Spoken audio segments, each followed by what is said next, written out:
Alright, and we are coming up to the gravesite of Friend Palmer in Section A, Lot 98. He was born on May 7th of 1820 and died on October 9th of 1906. He was born in Canandaigua, New York, wherever that is, and came to Detroit at a young age with his family. He was educated in the public school system and at the University of Michigan. He was involved in the bookbinding business and had real estate interests in the Detroit area and the Michigan area. He was also a historian and author. He was married to Harriet Witherell, who is right there. And they had 3 children.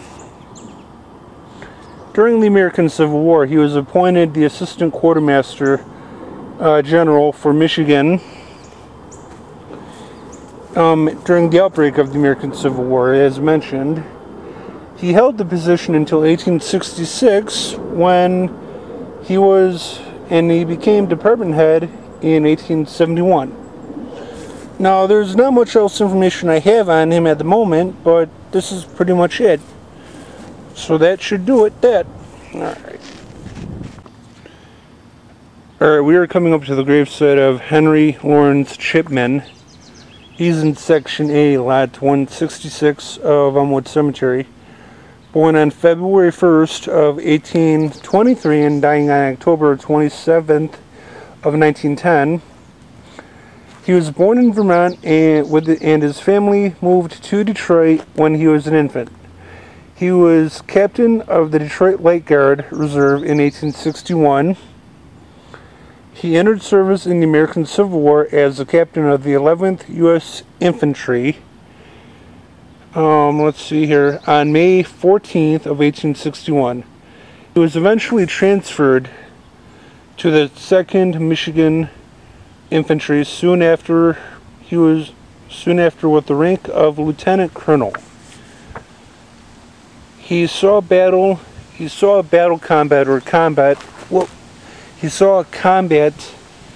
at the battles of Chancellorsville and Gettysburg. He was eventually transferred to the 102nd Colored Infantry, where he attained the rank of colonel on April 15th of 1864. On March 13th of 1865, he was a brevetted brigadier general. Following the war, he was made major of the 3rd U.S. Infantry on May 19th of 1881. He retired from service in the American Army on February 1st of 1887, and he died in Detroit, and he lived to be about, looks like 90 years old. Looks like on his monument here, and it appears that he's buried with his wife, Laura B. So let's see here, and looks like she was born in Waterloo, Connecticut, South Carolina, and died in Detroit in 1896. Alright, we're in Section C, Lot 53, coming up to the gravesite of one James Witherell, born on June 16th of 1759 and dying on January 13th of 1838. James was in command of the Detroit militia during the War of 1812 at the time of its surrender to the British Army. Let's see here. He was a territorial judge of Michigan Territory, pretty much, during the years 1823 to 1827. He also fought in the American Revolution and was the adjutant, I think it's called, of the 11th Massachusetts Regiment of the Continental Army. Here's another interesting fact about James Witherell. Witherell Street here in Detroit is named after his family. Now, this is pretty much the only information I have out of the book, Elmwood Endures, A History of a Detroit Cemetery. So that's pretty much it for that. Now, the interesting thing about this monument is you can see is that it's been here a good number of years, over 100 at least, and you can see the writing on the monument is barely legible.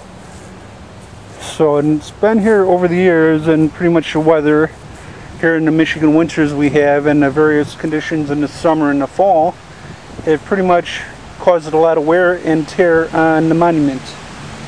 Now, this is a pretty interesting little artifact on top. I'm unsure of what it represents. So, but nonetheless, here is James Witherell's gravesite. Alright, we are in Section A, Lot 92 of Elmwood Cemetery. Coming up to the gravesite of one Hugh Brady. Born on July 20th of 1868 and dying on April 15th of 1851.